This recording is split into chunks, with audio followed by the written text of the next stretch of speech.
It's so important to be humble, bro. I mean, if you're not humble, the climbing wall's gonna humble you. Your community is gonna humble you, and you're gonna feel it.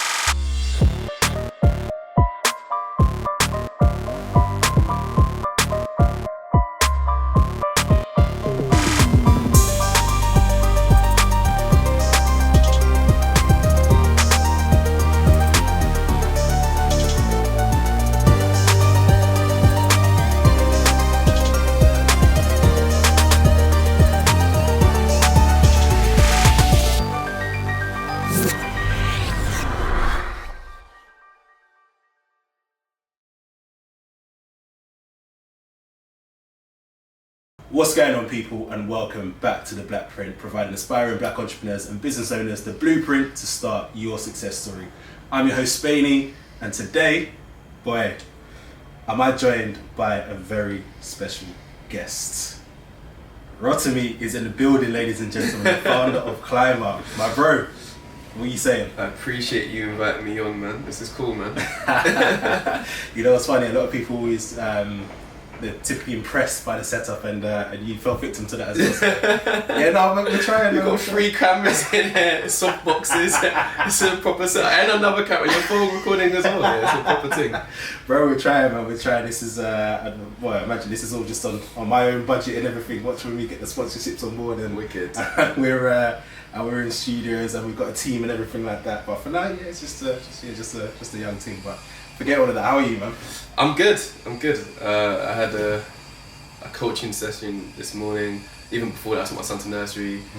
We had a bit of issues getting him ready and stuff like that. He said, I want mummy, daddy's here. But all good, man. All good. I'm happy. I'm in good health. Can't complain. Yeah, love to hear it. Now, Rotimi, for those who may not know you and what you do, would you mind giving us a very brief introduction? Yeah, sure. My name is Rotimi. I'm the founder of a climbing community called Clmbxr, which is spelled Clmbxr. So many people put an I in it. I don't blame them. I would have put an I in it if I never saw it for the first time. But it actually means climb times Rotimi, or climb with Rotimi. That's what the X and the R. Okay. And it started in 2019, just because I went climbing for the first time in 2019, and I was like, climbing is so sick, literally rock climbing. And I was like, cool, can I get my friends involved? I posted it on social media. And I think I just became like an evangelist for the sport. Yeah. Not on purpose, just because I just really liked the sport. It was just really cool, really sort of contagious in that sense. And my friends started climbing with me. We formed like a WhatsApp group, and then we just grew from there, man. We just been climbing together ever since 2019. Obviously, we had a break during the pandemic, but yeah, we've been climbing ever since then. Yeah, boy. Now, okay. So I guess you first went climbing in 2019. Yeah. First of all, how did that even come about? Long story or short story? Medium. Okay. Medium story is I was at a boot camp. I was training to become a software engineer, and every Monday they would go climbing. I was like, oh, cool, that sounds fun. And one of my trainees with me was like, hey, let's go climbing on a Monday. I was like, what's climbing? I don't even know what it is.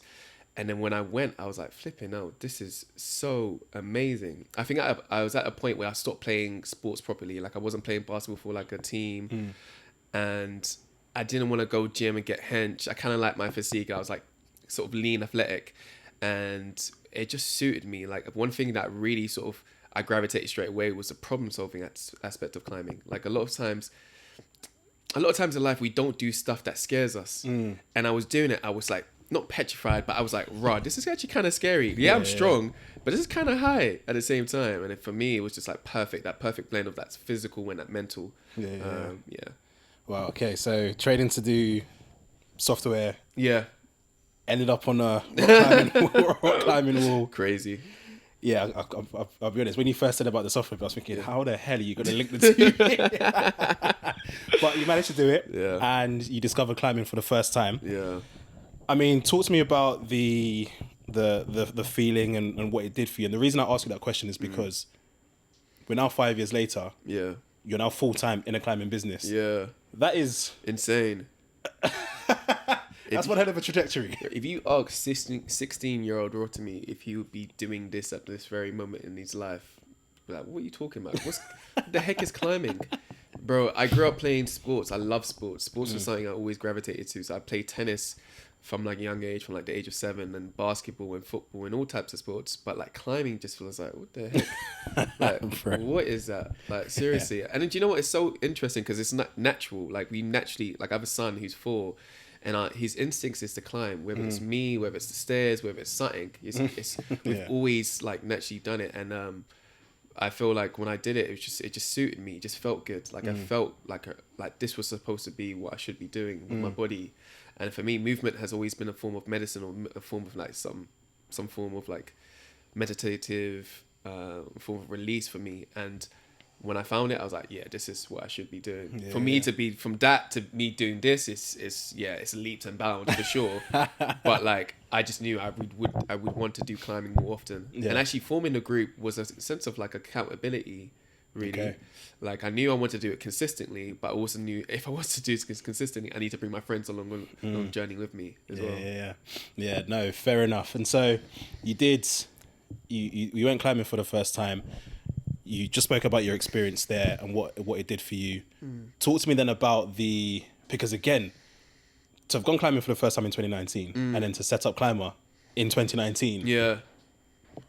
That's 0 to 100 real quick. Yeah, it was, I think because it happened organically. It wasn't premeditative. It wasn't me trying to force something. It was just like, okay guys, we set up a WhatsApp group. We kind of wanted to document our sort of like, naturally you record yourself. Like you go, oh cool, I recorded this thing, and we wanted a place for it to live. So we created an Instagram page for it.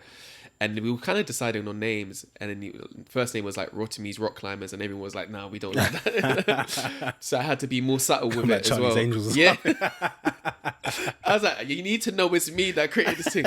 But then I think it was like April the 19th, 2019. The reason why I know that is because my friend's birthday on that day. But like, and also that's the kind of the day we formed the WhatsApp group properly.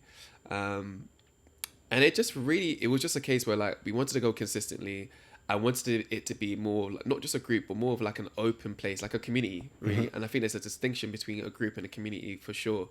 And then it was just like blossomed from there. It was like, all right, cool. We went on a tour around London to different climbing walls, just to test the vibes out. I was like, the first one I went to was a climbing wall in Mile End called Mile End Climbing Wall. Then we went to one in Vauxhall, went to one in Harrow, in Bermondsey. And let's just get a vibe of it. And initially when we started, we went once every 2 weeks. Then we started going, oh, we kind of like this thing. We want to do it more regularly. So we said once a week. And we just picked up from there, really. Yeah.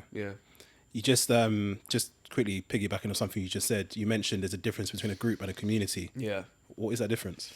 I think a group is like, the way I see it is like, if you think of the Beatles had like 4 or 5 members. Swear. Yeah. I'm embarrassed to say I have no idea. Okay, let's say the Jackson 5 for easy, because I don't know why I use the Beatles. I'm a Jackson fan anyway.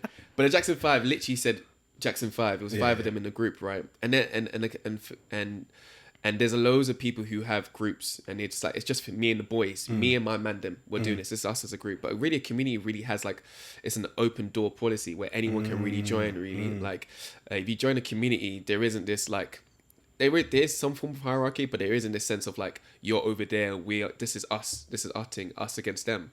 And I think a community sort of allows people to feel. Someone says there's a shared value in a community. Like you join it because there's like, I see what you're doing. I also want to do what you're doing as well. So that's how I make that distinction between group and community. Yeah, no, I love that, to be fair. So you've decided that you want to go a bit more frequently than once every 2 weeks. You're going now once every week. Now, forgive me here. So what is the business of Clmbxr then? What is it that, because you've obviously got your community. Yeah.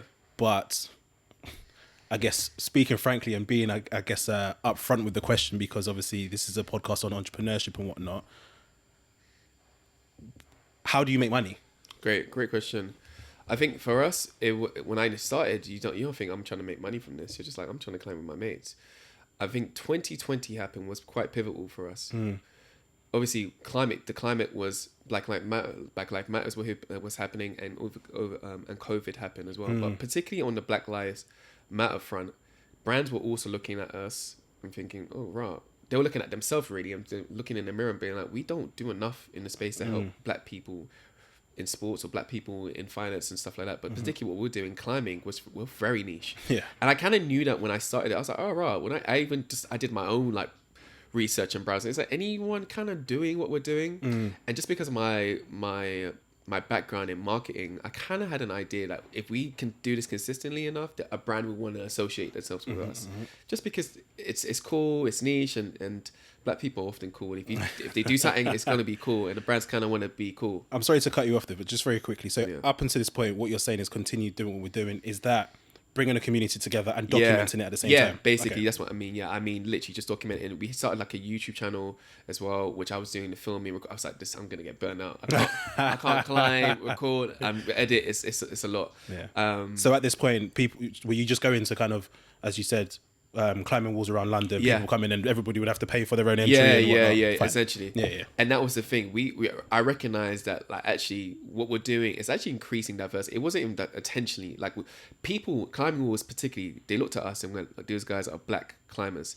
Instead of just looking at us, just those guys are climbers. Because it was that recognition. They recognized that there was a lack of diversity, so therefore they put that modifier in front of climber. They said, oh, well, black climbers, not just climbers, right? So when 2020 happened, climbing walls particularly were like, we need to like increase our diversity policy. What's happening? We need to bring more people of color or black people specifically into climbing walls. So what I was able to do was negotiate sort of deals with climbing walls around London to get my climbing community discounted rates when they go climbing, which allowed us to sort of like get more people into the climbing walls essentially.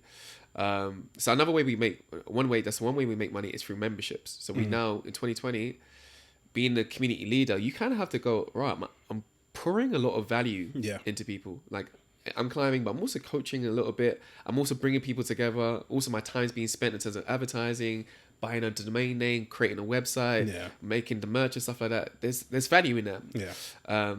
And I was speaking to one of my mentors and he was like, bro, Rotimi, you should charge like something. I was like, right, should I charge my mates? Because at this point, it's really just my mates, really. Who are just rocking up and climbing. But I'm also sort of in the back end trying to broker these deals.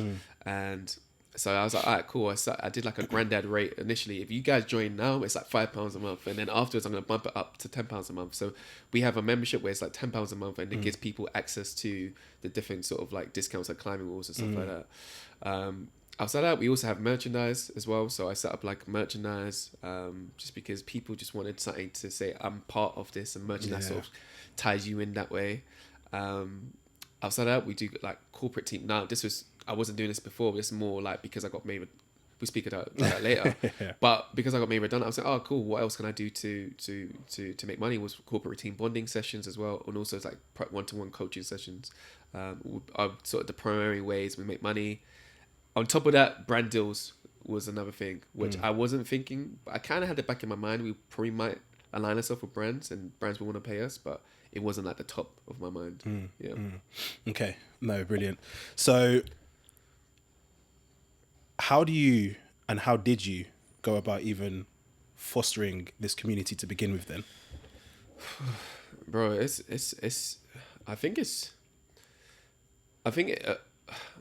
when you think about good teams and leaders at good teams, like often the team's a reflection of the person who's at the top. And I think I tried to like take on certain principles whenever somebody come to our climbing community. Was like trying to remember the name, trying to make them feel comfortable, trying to create this literally a family environment where like people feel comfortable, where it's a mixture of boys and girls, and you know, like we all share knowledge as well. Like I recognize that my climbing journey was very new. Like I only started climbing, and I wanted to make sure that we not recruit, but we had people who were a bit more mature, a bit more seasoned, knew what they're doing, that can sort of give me advice as well. You know what I mean? And lucky enough, I didn't have any ego, and I made sure like, cool. I wasn't ashamed to make myself look silly in front of people because like I'm learning as well, and I think that's so important to make sure that as much as my station is, I'm the founder of Climber, but I also want to make sure that I'm still learning. I'm still sort of picking up new tricks all the time. So creating that environment where people felt comfortable to fail, because ultimately you're gonna fall off the wall. You know what I mean? Like the reality is you might look silly, you might look dumb, but like it's getting back up and trying again, which is the most important principle. So just create an environment where people feel comfortable. I try to remember people's names and allow people to sort of like create this sort of not two-tier system, but this like duality of, if you're not on the wall, you're essentially a cheerleader. You're cheering the person that's on the wall. You want to root for them. You're rooting for their success. So their success is just as important as my success as well. So yeah, that's kind of how it wasn't written, but it's kind of how what's happened over time. Yeah. And how are you measuring the amount of people in the community? Is this the people that signed up and paying the... Really and truly. So like, because we started to get loads of brand deals, so it kind of felt like I didn't want to... what's happening now, you create a WhatsApp group and you can anyone come into the WhatsApp group, and I don't really think I think that's amazing for growth, for that metric, to say I've got 1,000 people in WhatsApp. I'm more excited about having the intimate connection with these people who I call my members, right? I want them to know that they can hit me up at any time, and if I can solve a problem, I'll try to solve that problem. And so yeah, I count those people who are paying for membership as part of my community, so I can know if I get like a PR message from like, I don't know, some cinema that wants to give us free tickets, I know it's going straight to the community, or a brand say I got like 5 watches, I'm getting straight to the community, sort of thing. You know what I mean? Okay, no, brilliant. So I'm now interested in, obviously you've alluded to it about 2020, and while you mentioned it more so from the kind of inclusion perspective, obviously there was also COVID to contend with, which had a major impact on a lot of businesses. I can imagine, obviously, maybe more so to newly started up businesses, and also maybe more so businesses whose business is around community gathering in a space, which obviously you weren't able to do for near enough a year, right? Talk to me about that period. We kind of just pivot. Like we obviously couldn't climb. It was different versions of lockdowns. There's lockdown 1, lockdown 2, and then they make adjustments. What we could do was we cycled. I started a cycling community. Really? So we could meet outside. I think I can't remember the exact policy, whether it's 6 people or there was some social distance, whatever. But we just started cycling. We went from London to Brighton, London to Cambridge, Box Hill. We just started cycling, and that was just a way to sort of like keep the community ticking. And sometimes we just stopped. We just, sometimes it's good to pause, and that was one of those life-changing moments where like so much was happening around the world. You didn't have to, climbing wasn't at the front of it's making sure people were okay. Yeah. If you weren't okay, make sure you can look after someone else. You know what I mean? So I guess at this point as well, then was the onus very much still on community as opposed to business, because obviously you went full-time last year. Yeah. So at this point, 2020, was that still the case? Yeah, I didn't feel the pressure. Business wasn't... Yeah. I didn't feel the pressure of business, really. Like, I was working still, so like this wasn't like my main income. It was like, oh, cool, this is a nice thing to do. It's nice to have on your CV to say when you're talking to your coach, I run this, you know what I mean? I'm doing something extra outside of my 9 to 5, but like it wasn't my main. Yeah. Okay. And so 2021... I believe obviously you've got North Face hoodie on. I think I had a North Face jacket on top of it. Probably North Face jogging bottoms and socks as well. That smile is North Face. Oh gosh. They obviously, I guess, approached you, or you started working with them. Yeah. If you may, talk to me about that, because I'm sure there's people who'll be listening to this that would be interested in the kind of process of onboarding partners and brands to work with, etc. Yeah. So how did that go about? I think at the time, 2020 was so pivotal. 2019 was pivotal. The fact that we started in 2019 was like transformative. If we started in 2020, we probably wouldn't be where we are. But 2019, leading on, and 2020, just allowed a lot of brands, because we were documenting our climbs. People were recognizing us, saw us as like a really cool, fun, vibrant community. Different brands started to sort of tap us up. North Face was one of the earlier brands that tapped us up. Actually, in actuality, North Face has this event called Global Climbing Day, where once a year, around August the 19th or so, and they will celebrate climbing at a venue. And we went to one of those venues. We got to meet some really professional climbers and people part of the sort of the North Face system. And then they hosted an activation in Westfield in Shepherd's Bush. And I spoke to one of the community managers, say, hey, yo, this is what I'm doing. I'm running a climbing community. It'd be great if we can talk about somehow partnering, just being brazen, just speaking to him, seeing, I don't know what can turn out from that. And from that moment on, I think I was just on their radar.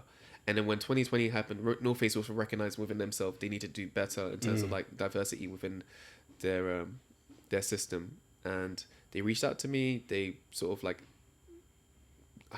they were toasting me. They were like keeping me warm. It's like, we see you sort of thing.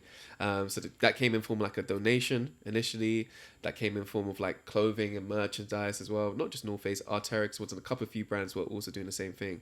And yeah, then we just built from there. And then early 2021, they were like, yo, we really want to work with you. So North Face has like 2 tiers. They have tiers for like athletes who go do like the Olympics, and they have tiers for like influencers, those who they recognize as like cool collaborators within the sort of like grassroots system. And they made me one of their influencers, I guess. Nice. And so when it comes to working with a brand, again, speaking to the people that are out there potentially wanting to work with a brand one day or kind of partner with a business, what kind of considerations are there that people need to think of when it comes to that? I guess it might be very easy for somebody to have a brand like North Face, for example. Like me, for example, I know if, let's say Adidas, I've got Adidas tracksuit bottoms on, right? Let's say, I was looking for my top earlier, but let's say Adidas approached me and they're like, oh yeah, you know what, Spainy, we want you to be a part. I know I'll be... when am I signing? But obviously you need to be a little more careful than that. What kind of considerations did you in particular have to think about, and what considerations do you think other people would have to think about in that situation? I think very early on there's this initial excitement about being approached. It's like if a hot girl approaches you or your crush approaches you, oh my gosh, you're just overwhelmed. And I think when a big brand, it's so easy just to be like starstruck and be like, oh wow, you guys are approaching me, small fry like me. But actuality, the value lies in you, the individual, and not forgetting that the reason why they're approaching you is because they see value in you. And sometimes it's hard to recognize the value you see in yourself. So I guess it's recognizing your core values, what you think makes sense for you. If you're building a community, you and your people, because I don't think you could just think about yourself. And if there's alignment, if there's good alignment, sometimes it's great. Sometimes bad alignment is not also a bad thing. Sometimes you like, it could be like, I don't know, people like a strange, like, why are you collaborating with them? But they don't really see that potentially there's something there that makes sense as well. Sometimes it's not always like financial reason. Sometimes it's just you get access to their marketing team, you get access to their individuals inside their offices, and that's why collaboration makes sense. But yeah, I think ultimately you have to sort of know your core values, know why you're doing this, if it makes sense, not just financially, or just like there's other resources that you can tap into that make sense. And that should help you make your decision. If not, ask ChatGPT. I like that. I like that. ChatGPT is everybody's best friend right now, boy. Because that thing. Okay, and so North Face were one of the first. You've partnered with a number of businesses since then. I think I've got a list here actually. GQ, Men's Fitness, TikTok. I saw on your LinkedIn actually as well that you went climbing up a dam in Switzerland or something with Red Bull. Now, I know that's very much on brand for Red Bull because the types of crazy stuff that they get involved in. But the reason I'm actually bringing that up is because I think there's something in there. Because I think even on the post, you mentioned something about season opportunities or season a day or something like that, right? So I just wanted to talk very quickly around that and your thoughts and perspective on, well, the opportunity to climb up a dam and I think it's 220 foot if I'm not mistaken, right? I know from my perspective, I mean, to be fair, I've bungee jumped from 200 feet, which was... That's exciting. That's exciting. To be fair, we can bounce off each other here, but ultimately, talk to me about the opportunity. Talk to me about, because you mentioned about fear, and the season, the opportunity, but also kind of if you can relate that back to business and how you have taken that and how it shapes you now as a business person and as a father, as a husband, as a person, as a friend, right? I think, do you know what? I think at the core of climbing is dealing with fear. Fear really is like the biggest indicator of whether you're going to progress or not, and how you manage fear, right? Fear, often people are scared because at the other side of fear is growth. And I think climbing has really taught me, I've kind of always knew this, but like a growth mindset is quite needed to progress in climbing. And one of the beautiful things in climbing, they have like grades. So like if you're learning how to play a piano, you start with grade 0 and then you move on to grade 8 and then you're like a master. And like in climbing, it's a similar system. The higher the grade, the more technical it is, and the more growth and the more stretch you're gonna have to be. You're gonna need to be to progress. And I think dealing with fear comes at different stages as well, because oftentimes if you're able to manage and pocket size and shrink fear to the point where like it's manageable, then you're often able to grow. So when I saw the opportunity, so when Red Bull asked me to take part in being one of the media team / influencers to climb a dam, I was like, man, this is scary. This is 220 meters. I did the maths. It's like 52 or 55 like buses stacked on top of one another. That's how, and even that would just like, I can't even visualize that, but it's just, it was crazy. It's honestly, I saw it, I was like, whew. and I knew, I said yes. Like I had to say yes. I've always been like, if your opportunity comes to you, you're gonna say yes, you know. And then at that, when you have to do it, you deal with what you have to deal with. Then all the emotions you're gonna feel at that moment, you deal with it then. But you're gonna say yes to this opportunity. You're not gonna chicken out of it. And for me, doing such a thing, when being asked by Red Bull to doing it, I always know when I do something that I'm scared about, at the end result, I'm gonna feel amazing. I'm gonna feel like I want to do this again. The adrenaline rush. I don't think I went to sleep that day, but the adrenaline rush was just like surging through me. That I was like, oh, I love this. I love this feeling.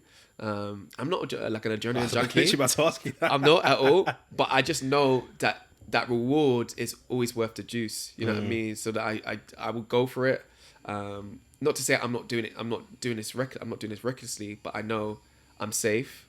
I know I have the ability to do so. I'm competent enough to do so, and I have to go for it, regardless of how scared I am. And in the video, because there's a 1 minute or 2 minute video of me, and you can see I'm literally petrified. I'm scared. I do not want to do this, but I know I have to do this. Yeah. And I think in business, oftentimes you're going to be in positions where you're scared. You have to make some certain decisions, whether I turn left or go right, or need to pivot. And so those decisions are scary. But at the end of the day, if you know yourself, you know you're competent enough, you know you don't know what's going to happen in the future for sure, but you know that it's going to be okay. And I think those decisions are important to make. Wow. Yeah, it's funny because you were just saying there about how around potentially like doing it again, and I'm thinking about my my bungee jump, and I'm like, the first time is always scary. Nah, I've done it once. I'm not doing that. You know what? Never say never, because I said I'd never do a bungee jump before I did a bungee jump, right? But honestly, who forced you to do a bungee jump? Okay, you know what? I'll give you the quick story. So I'm in Malia with my boys. Yeah. This is 2012 or 11 or something like that. Yeah. So I'm in Malia with my boys, and there's this beach, Star Beach, and we've gone there one day, and we can see that there's a bungee jump thing set up, right? There was 10 of us in a group. 4 of them were like, I'm coming back here to do this bungee jump. Okay. So I'm like, yeah, all right, cool. You man do your thing, innit? Like, you're not braver than me, boy. So we've gone back to the hotel, and like 2 days later, we've gone back to Star Beach so that they can do their bungee jump, right? And because that was their sole MO of going to the beach that day, they've gone straight to queue up and bought their tickets, right? And paid for it. Now I'm sat there with the other 5, should I say, because there's 6 of us in total. I'm sat there with the other 5. And I was kind of just like, you know what, bear in mind, I'm scared of heights. Like, I'm scared of, especially heights like that, because you go up in a crane. Yeah. Like, on a plane and stuff, I'm perfectly fine. That's not a problem. But like... But as to the suspense... Like, for example, have you been to Duck and Waffle, for example? Yeah. Do you know how you got the elevator? Yeah. Bro. Miss me with it, yeah? Bro, we went up, right? And this thing is flying up, yeah? I remember, I asked my boys... I spent the whole meal worrying about going back down that quickly. I was like, nah, you must be mad. But luckily, I think they know what they're doing, because going down is not as fast as it was going up. Right? Anyway, so I'm scared of heights, right? So I'm like, yeah, you man. But anyway, I'm sitting there and I'm looking at them and I'm thinking, right, them, like, that's actually sick. Do you get what I mean? Like, for them to just know straight, like, I'm going to do this, right? Yeah. So I'm sitting and I couldn't tell you what, Rotimi, but something came over me, right? And I just went, I'm doing it. I just went, I'm doing it. Actually, you know what it was, right? And call it male ego or whatever, right? But I knew I didn't want... So I knew we were going to go back to the hotel, basically. And them man are going to be ranting and raving about how they did the bungee jump. You even get t-shirts and the video clips for it, right? And I knew I'm going to be getting asked by people, "Oh, did you do it?" And I'll be saying no. And they'll be like, "Why?" Because I'm a pussy. What do you mean? They're asking stupid questions. 200-foot bungee jump. Are you mad? But so I'm like, nah, you know what? I can't be part of that crew that are talking about I didn't do it because I was scared, right? Yeah. So I was like, you know what? F it. I'm doing it. So I got straight up because I'm also the type of person that's like, if I just need to do it, I can't be thinking about it. Don't think about it. Yeah. So I've gone straight up to pay. And I remember I've gone to my boys. I'm like, yo, you man, I'm doing it, yeah, but I beg you, just let me go first, innit? Most of the three of them were like, yeah. One of them was like, no, let me go. Like, I'm gonna go first if that's all right. So I went second, right? I shouldn't have let him go first because he goes up, you go in the crane. Bear in mind, because this is in Mali over a beach, right? Okay. So like, you know, if you did a bungee jump here, for example, they say 200 foot, but you don't fall 200 feet. Yeah. You'll fall like 100 because obviously it's over concrete. You can't go anywhere near that. Do you know what I mean? Got you. Bro, this is over sea. You are falling 200 feet. Like, we are touching the sea. Wow. Right? So my boy's gone up and basically they count you down. They go 3, 2, 1 and you have to jump, right? So I remember he's gone. You put your toes over the edge and he's gone and he's gone back. So I'm looking at him, I'm like, oh, that's my the worst. days. Why do you do that? Bro. So I'm like, oh my days. This is long. Have I made the right decision here? I might pass out while I'm free falling, bro. Like, this is wild.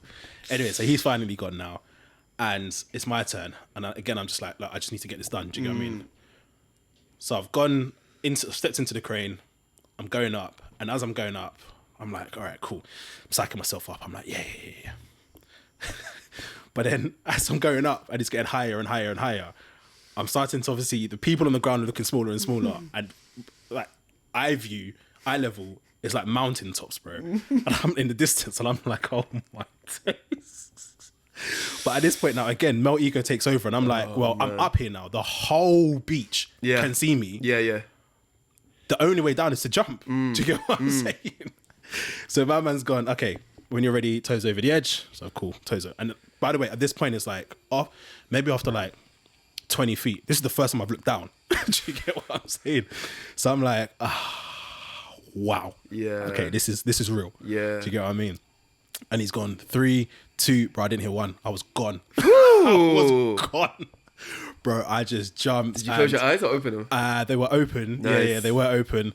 And bro, it was honestly, to be fair, it was exhilarating. Yeah. That's the best way I could put it. It was exhilarating, right? Yeah. It was like, wow, I've overcome a fear. Yeah. B, and you know what's with me as well, right? Part of the reason why I didn't think I'd like something like that is because, you know when you go on rides and you get that feeling in your stomach? Yeah. I get that all the time. All the time, yeah. So it's not that I'm scared of a ride. I just hate that feeling. Yeah, Do you get what I mean? Yeah, for sure. So in my head, I'm thinking, this is literally the epicenter of that feeling. Do you get what I mean? This is like, if there was a road to lead to this feeling, a flipping bungee jump is going to be like the final boss of it. Yeah, do you get what I mean?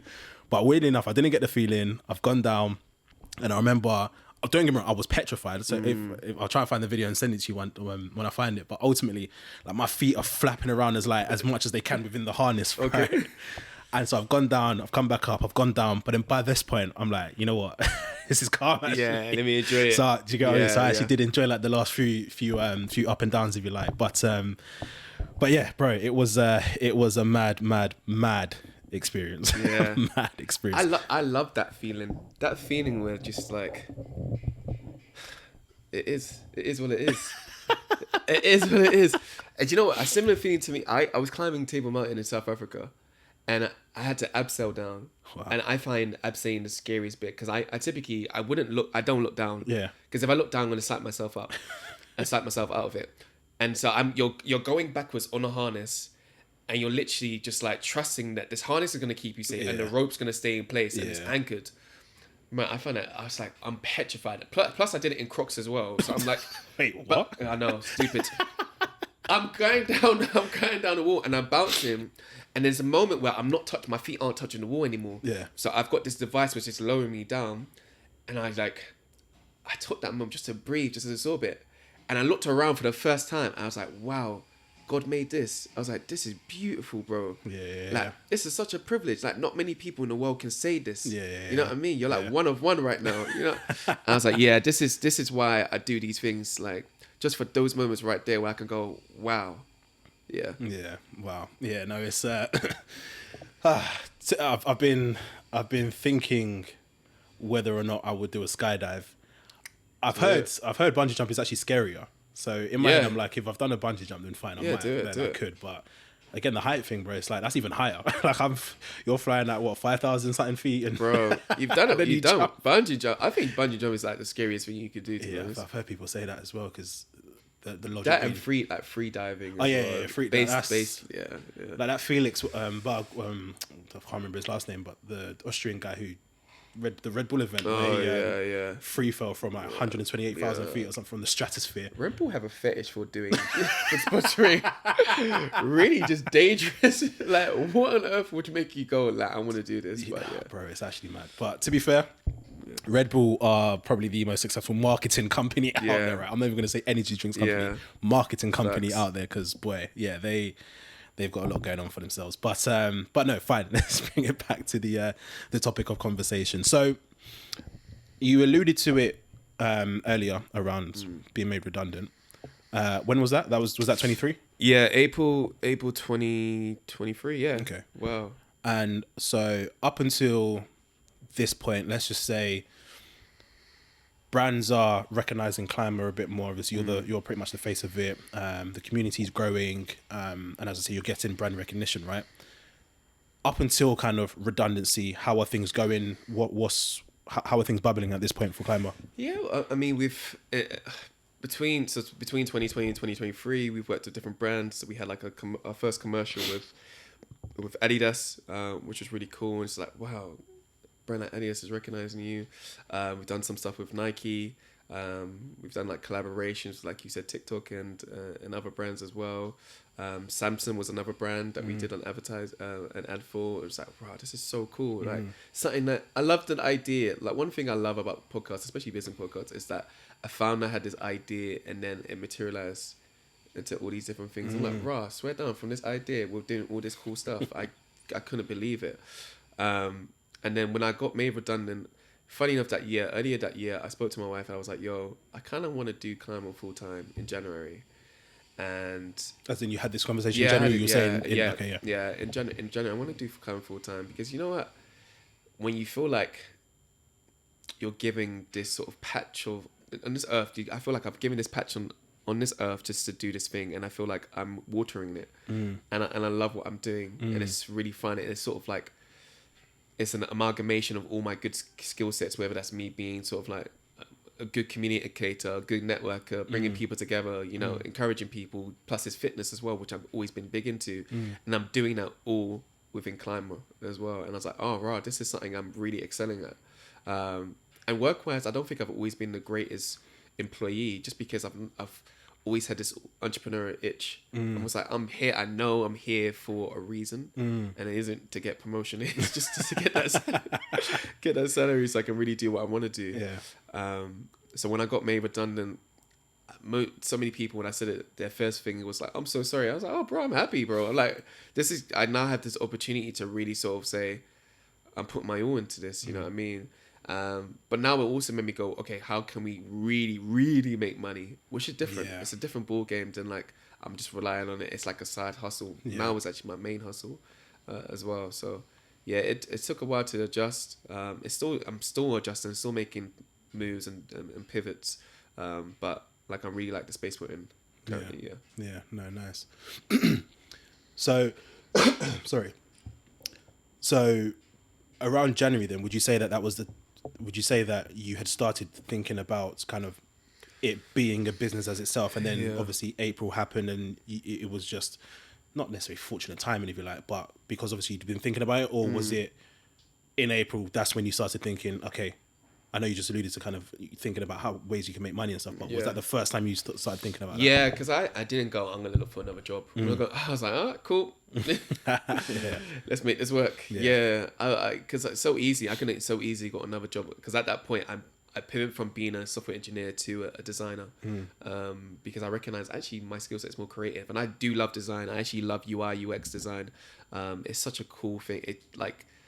Everything's got design in it, but also when you add the principle of why this works, it's just such a beautiful thing. So design was something I really, first career, I went, actually, I love this as a career. But yeah, I knew in April, I kind of want to do Clmbxr full time, and this might be my opportunity, my window to do so. Yeah. And was it the fact that businesses were approaching you, etc., that, because I know you mentioned that you had an idea and look at what it's brought you to now. Because I think that's the beauty of basically taking action, really, isn't it? Regardless of what it is. If you've got a passion, just making sure you harness that, you take steps. For example, me with this podcast, who knows where in the future it could take me, but for now, There, bro.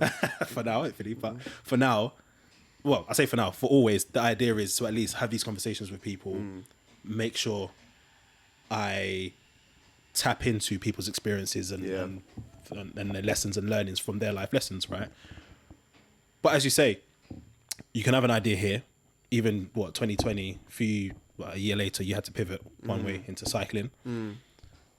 You've got brands approaching you. Adidas. Yeah, that reminds me. You wanna follow your boy, innit? Follow your boy.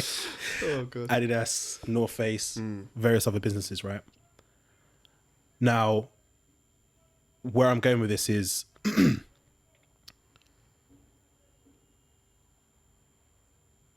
I can't remember.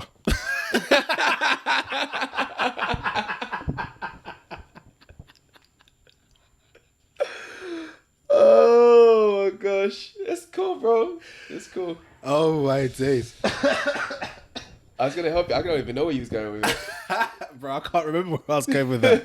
That was a mad tangent, and then I just completely lost my train of thought. You know what? I'm contemplating whether I keep that in or not. Keep it in, man. It's authentic. It's true, but I guess ultimately where this stemmed from was you saying you started thinking about the business side of things. I think I was basically just asking, was this from the fact that businesses were approaching you and you saw that because when you go business, it's commercial now, right?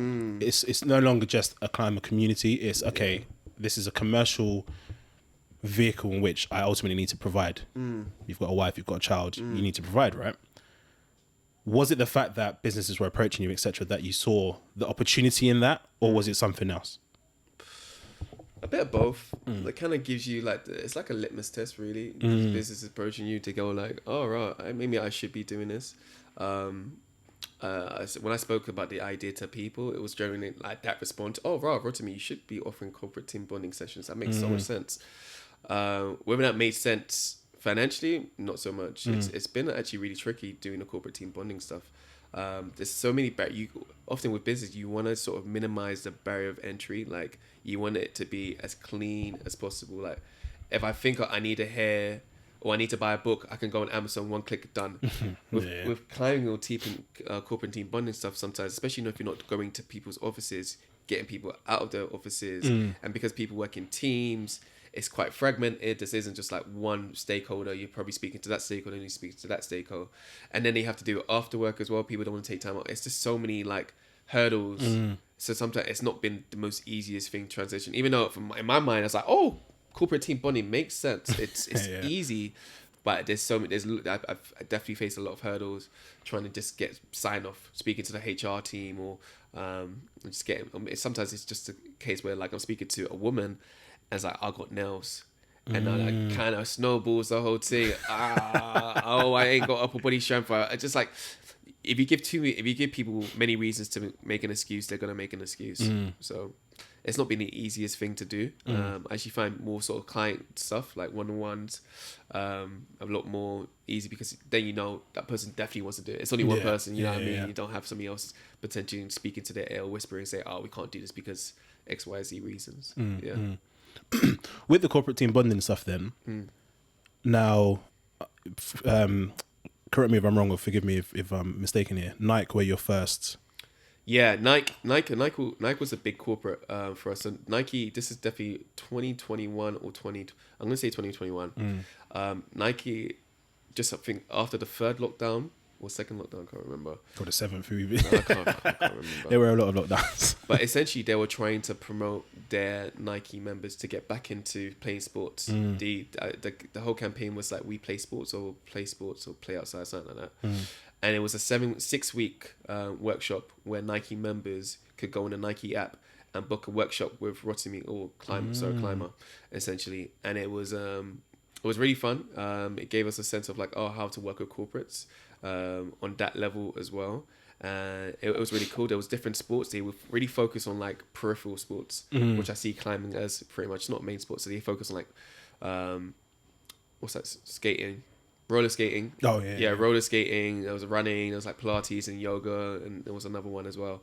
And it was really fun. It was a 6-week workshop, and they put my face and logo on like a fan. Wow. They personalized. It was really cool. I was like, wow, shout out to Nike. Yeah. It got me thinking, yeah, that's what we should be doing. Because in my mind, the way I saw, just slight tangent, but the way I see climbing really growing, because I really do see it as like a peripheral sport, still very much in the background, still something that potentially, a friend of a friend does it.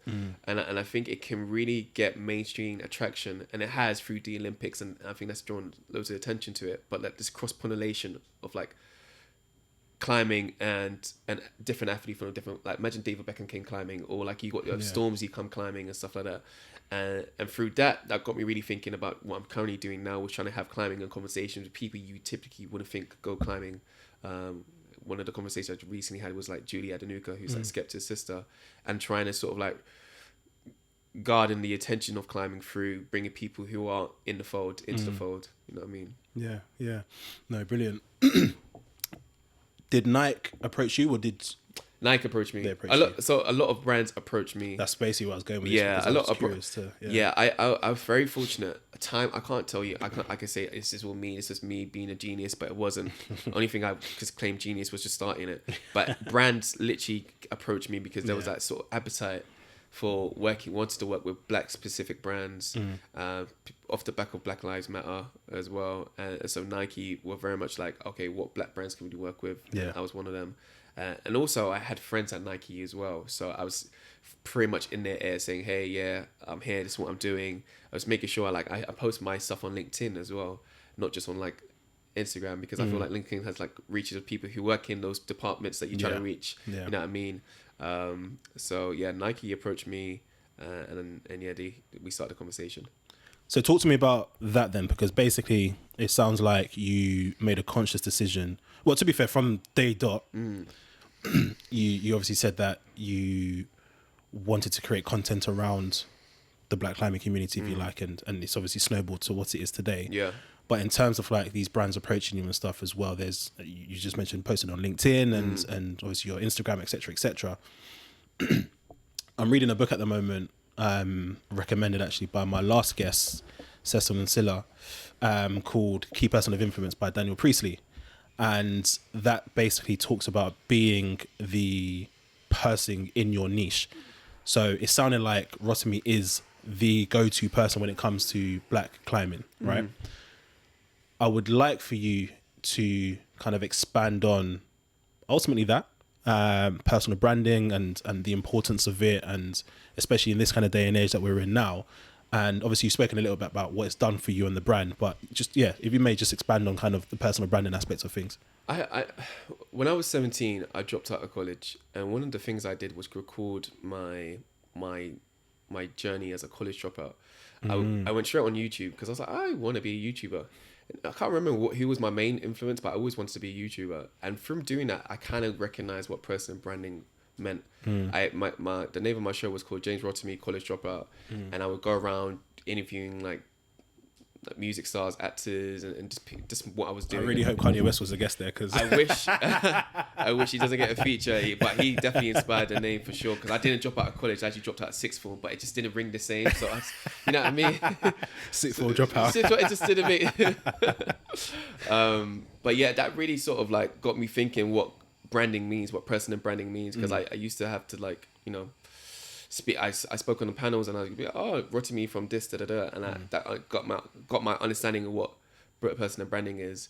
And so when I started this, I kind of, especially my background in marketing, I kind of recognized that I would have to front a lot of the stuff, whether that's like speaking arrangements or newslettering or writing and stuff like that, be sort of focused on me. And there was a point where I was a bit like, I kind of want the focus not to be on me, because it isn't really community. There's no community if there isn't people in the community, in the community, right? And there is an I community, but there's no I in community. And so my focus, naturally, I kind of wanted to shine the light on my community, but also my friend was speaking to me. He's like, Rotimi, you need to do more stuff, because if your profile rises, climate naturally rises as well. So the personal branding, from that respect, was like, all right, cool. Let me try to put myself out there in different spaces, whether that's on LinkedIn, whether that's Instagram, whether that's on YouTube, to sort of heighten my personal branding. So that's like also writing, also do a bit of writing as well. So I've written some pieces for like Men's Health, GQ, and stuff like that. So yeah. Have you read Keep No, I haven't. But I do know Daniel. I've seen his podcast with Stephen Bartlett's. Yes. Okay. He's really interesting. Yeah, it's actually a good book, and I think given your circumstances and what you were just saying there, I think would be probably useful for you to read. To be fair, so yeah, definitely check that out. Thank you. Conversations and Climbing and Conversations, did you say it was called? Climb and Gist. What's that about? Essentially, it's essentially having these conversations. I was looking at chicken shop dates. I was like, bro, I can do the same thing with climbing.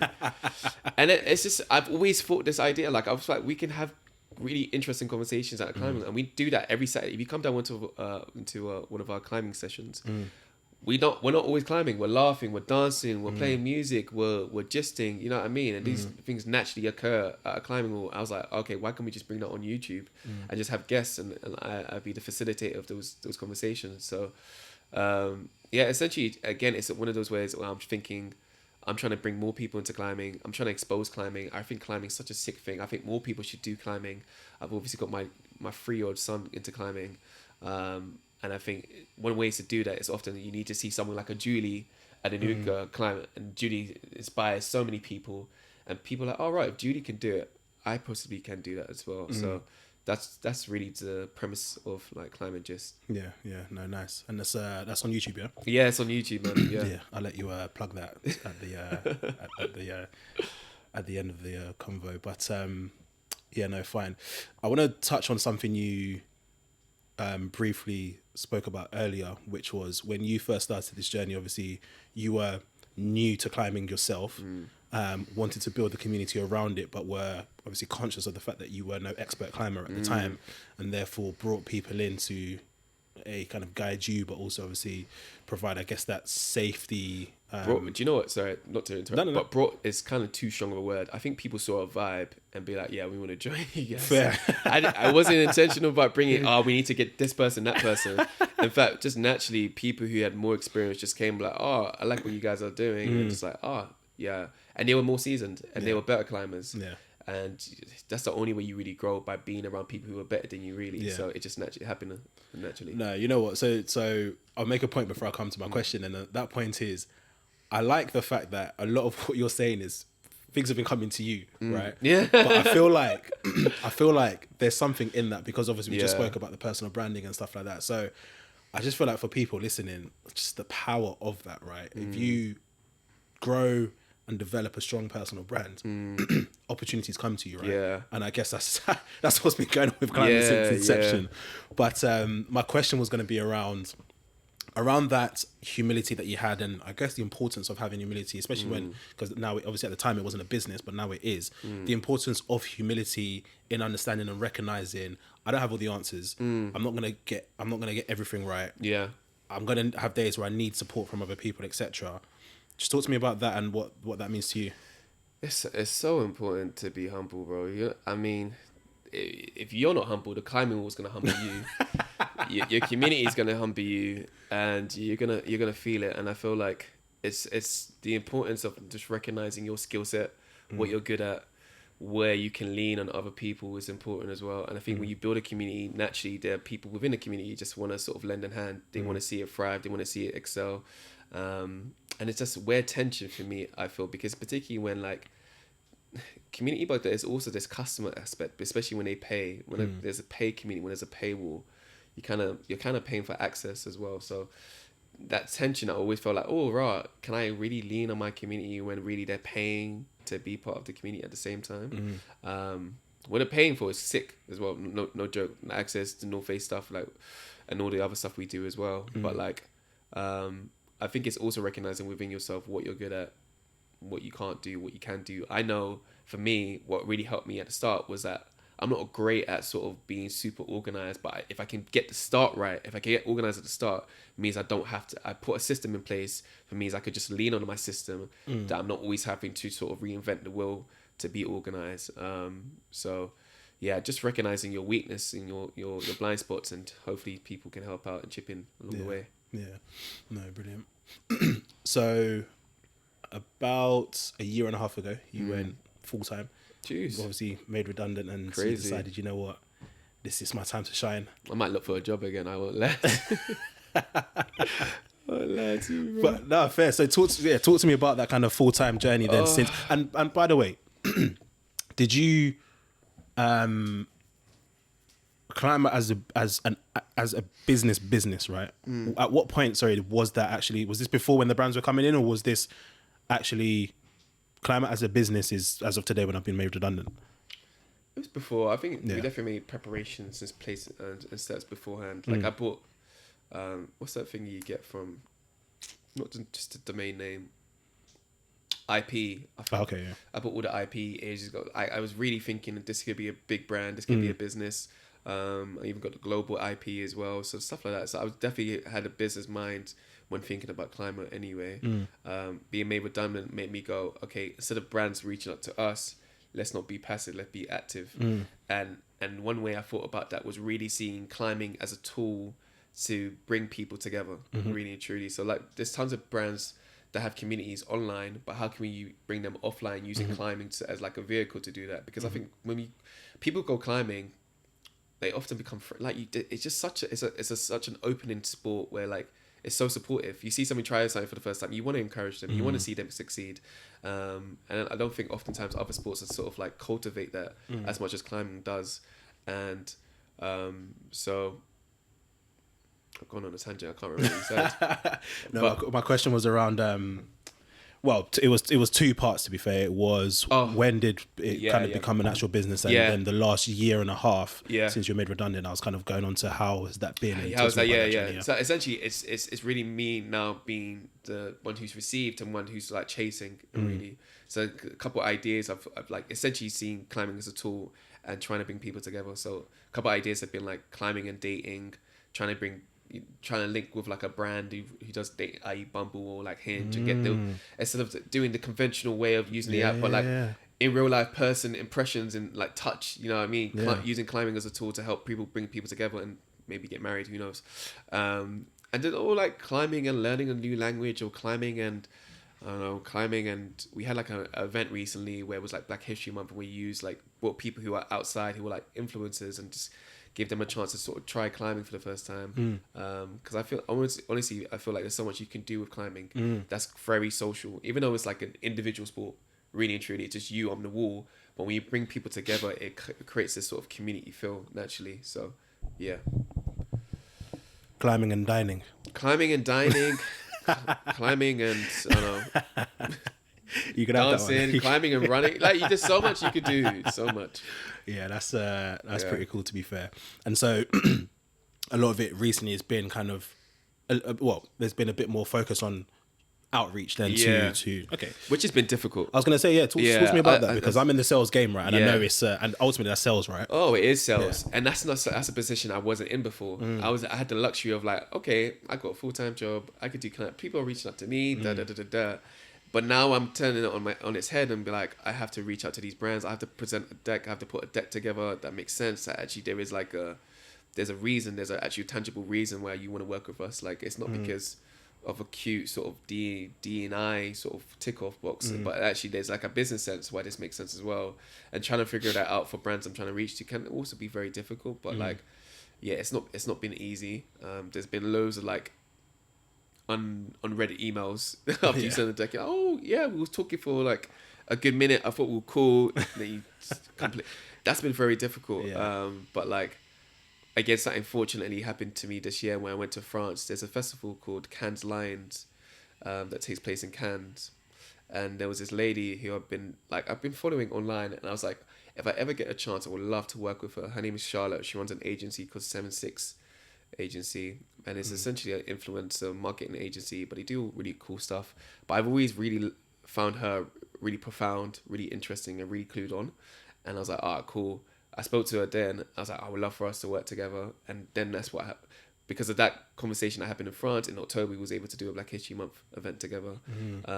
And she's now sort of helping me sort of like position myself so like I'm more favourable to brands. Brands look at me and like, oh yeah, cool.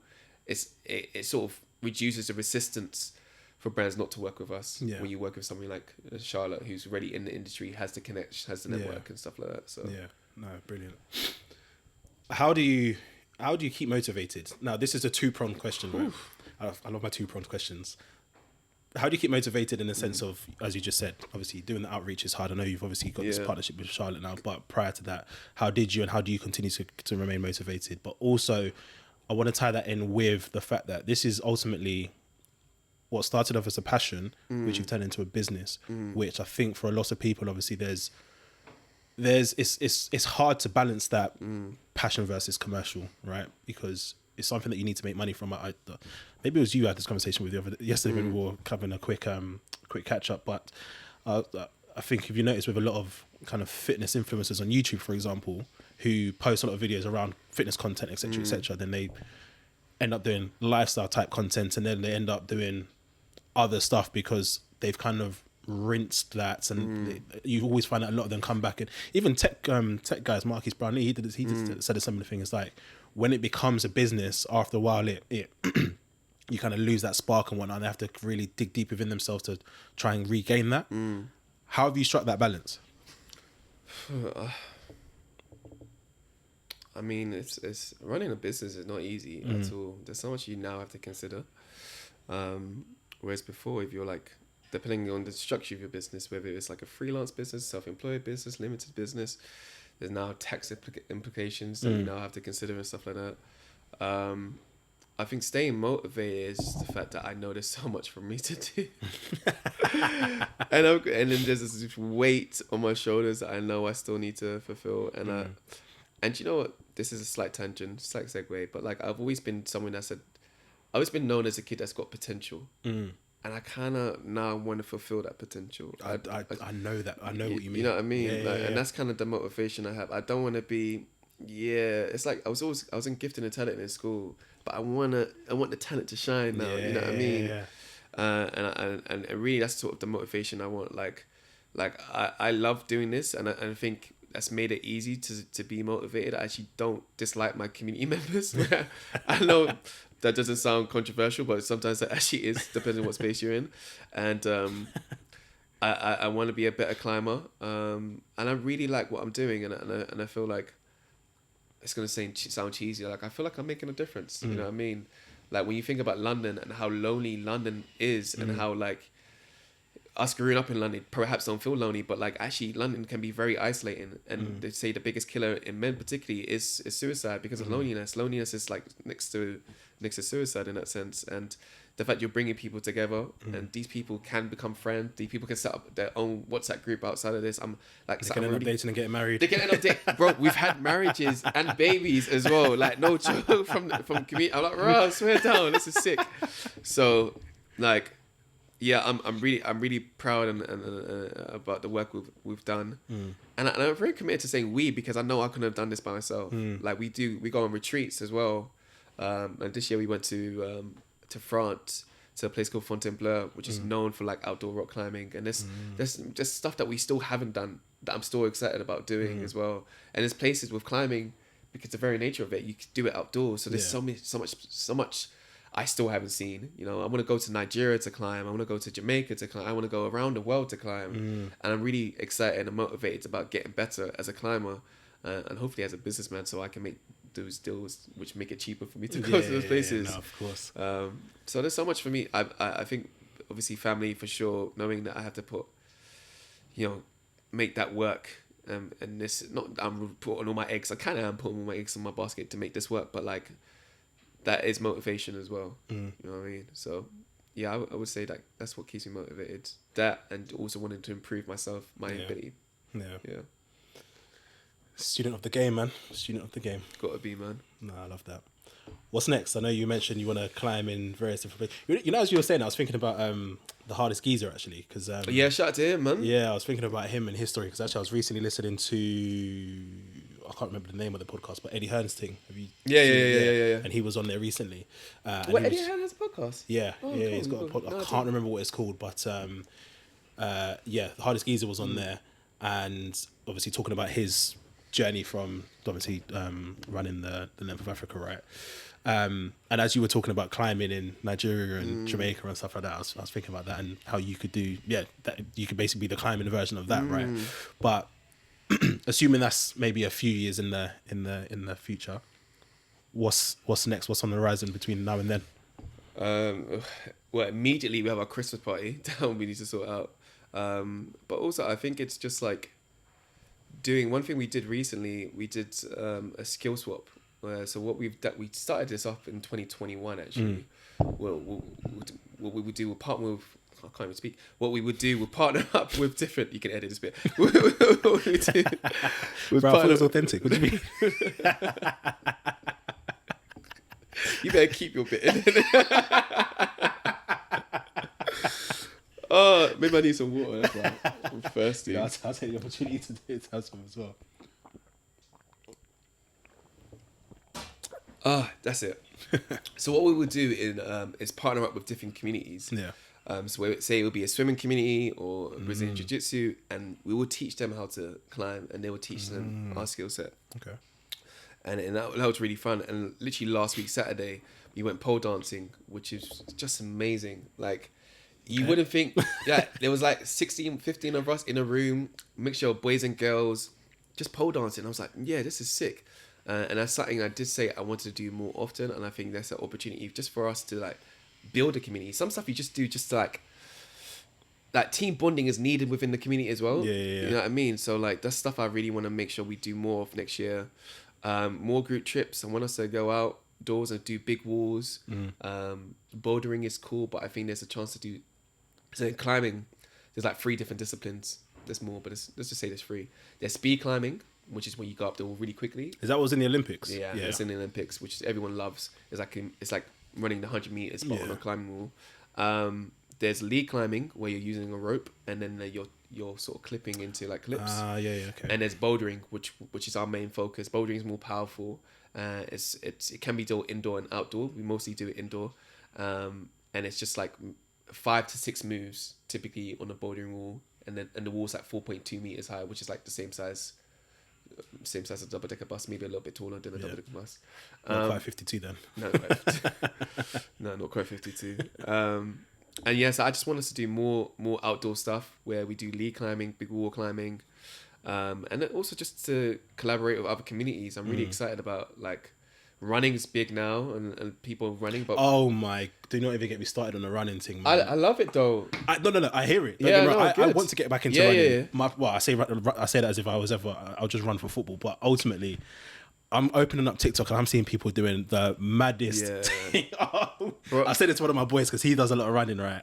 I said it to him, I'm like, you man are built different. My man was talking about running from Gatwick to Heathrow. I saw that one, One guy's talking about he's running the whole length of a bus route. He's trying to race a bus. Yeah. I'm like, what's going on? People are real content creators. They get creative. What do you mean you're running the whole length of like Heathrow? Yeah, it's mad. Yeah. I think it's cool. Do you know, I used to get asked this question about like being outdoors. I was like, how are you treated now that you're outdoors? Do you ever feel like othered that you're outdoors? And typically what they mean by that is like you're a black person doing climbing and you're outdoors doing it. Did you feel some type of way? And I was like, bro, I've always been outdoors. I used to grow up playing tennis. I was I wasn't even one of them.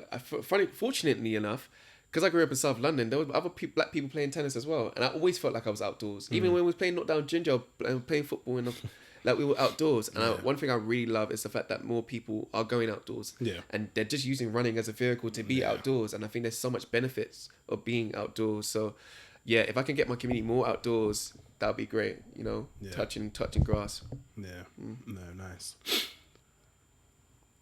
What? No, I guess that's from I guess what you just said maybe is from a business perspective that would answer this next question. From a personal perspective, what does success look like to you? From a personal perspective? Oh. Yeah.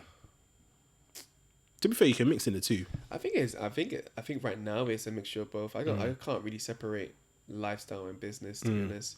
I think if the business doing well, my lifestyle is going to so hopefully there's a consistency between the both. But I think success just looks like making sure we're really making impact on those individual lives that come to one of our sessions. I think it's such a beautiful thing when somebody says at 7:30 on a Monday where I could do anything on this earth. I could go to the library, I could play football, I could meet my mates.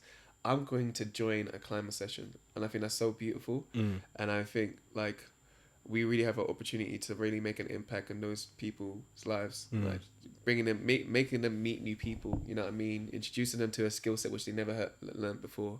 And I think we're really in a beautiful position to sort of really make an impact on that individual. And hopefully they go, oh right, I went to a climbing session one day. Ripple effects. I don't know. 20 years on, they take their kid climbing because of that climbing session I went to with Rotimi, and I think that's really impactful. And I would love to see us expand. Like I'm really excited. There's loads of climbing communities. There's loads of climbing groups. There's loads of room in this space, and there's loads of climbing walls popping up every other day. Like when we first started, there's probably like maybe 20. Now there's like 50, 55. Really?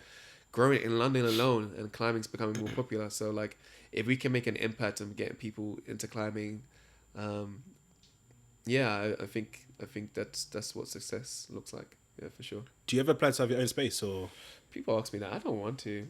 It's expensive. Maybe in Africa. Maybe I don't know. My boy was talking about Dubai one time, but yeah, I don't know. Maybe if it made sense. I really like the flexibility of like we're able to go to these different spots, and I don't have the pressure of like. That's different pressure. Now I've got like this fixed cost I need to cover. Yeah. You know, I need people through these doors. You know what I mean? But to be fair, I guess it's also maybe an element of if it's how do you freshen up periodically the spot that you own, because obviously the wall is the wall, right? That's not going to change every other day or every week or do you know what I mean? So I think there is like in London compared to America. I haven't been to America, but this is what people have told me. But there isn't this premium service in terms of climbing walls. Like you see, if you go to the gym sector, there's a difference between like a first or the gym compared to like Equinox. You know, there's a like. I've never even heard of Equinox. Hey. Okay, first base. Hey, your thing's different. I don't go Equinox. Man, I never heard of that thing. Okay, third base I've heard of, but first Equinox, base, there's a difference. Man's gonna go and Google that one, bro. It's rich people. Also, different.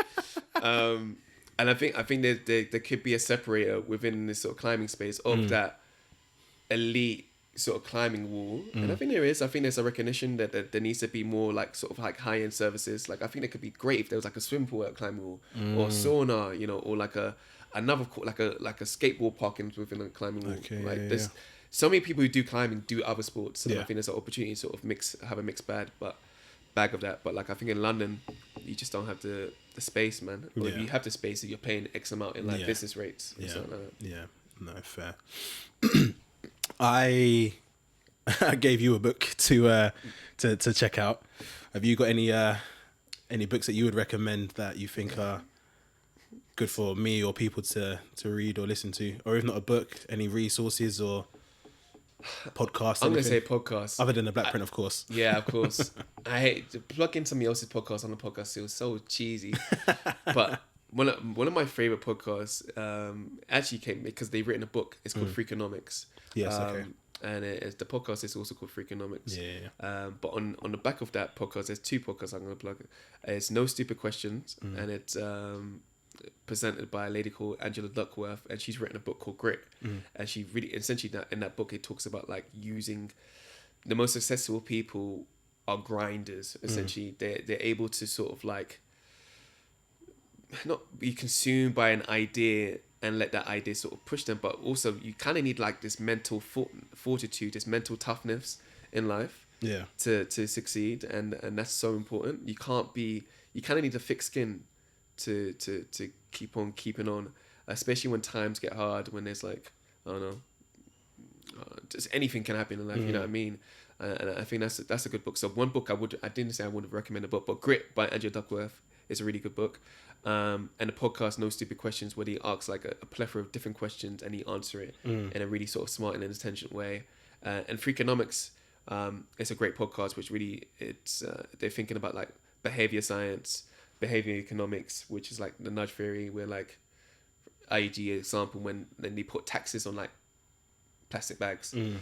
You didn't want to pay 5p for a plastic bag because you used to get it for free, but that stopped the consumption or the use of plastic bags, you know, stuff like that. And I really find that stuff really interesting. No, brilliant. Thank you for that. Where can people find you? Yeah. Instagram. I'm local on Instagram. I'm on Instagram, which is Rotimi, which is R for Romeo, O for Oscar, T for Tango, I for Igloo, M for Mother, I for I've had to do that so many times to people. _ Odukoya, which is Odukoya. You can also find me on YouTube, which is Rotimi Skills. You can find me on Twitter. But yeah, those are my platforms. Yeah, you're on LinkedIn as well, isn't it? And LinkedIn as well, for sure. And it's Climbing and Gist on Rotimi Skills. Yeah, Climbing and Gist is on Rotimi Skills. Yeah, you can find. We got 3 episodes up. We got Climbing with the World's Strongest Bodyguard, a guy called Henchi. Henchi. Yeah, he looks after appropriate name. He looks after like Wizkid, Burna Boy, Naomi Camp, any celebrity he looks after that. And then our second episode has been with Julie Adenuga. Yeah. No, it's brilliant. Well, Rotimi. Thank you, bro. Thank you for coming down. It's been a pleasure. I think, to be fair, I was a little bit nervous because of the nature and the way this came about, because obviously I bumped into you in a certain place, and I just absolutely took a chance. I was like, yo, bro, that's life, jump on my podcast, man. And here we are 2 weeks later or whatever it is. But no, thank you so much for coming on, man. It's been an absolute pleasure speaking with you and getting to know your story and how you've got Climber to where it is today. I pray for your continued success, man, and I hope to see you with a major production climbing in Nigeria and Jamaica, man. Likewise, my bro. Yeah, no, brilliant. Appreciate that, man. All right, well, guys, there we are, another episode in the bag with Rotimi. Absolutely sensational stuff. So if you like that one, please hit that like button, smash that subscribe button, tell a friend to tell a friend. Let's not only grow the Climber community, let's not only grow the Blackprint community, but let's also grow the Climber community, okay? This has been the Blackprint. I've been your host, Spainy. It's been my guest, Rotimi, and we'll catch you on the next one. Take care. Peace.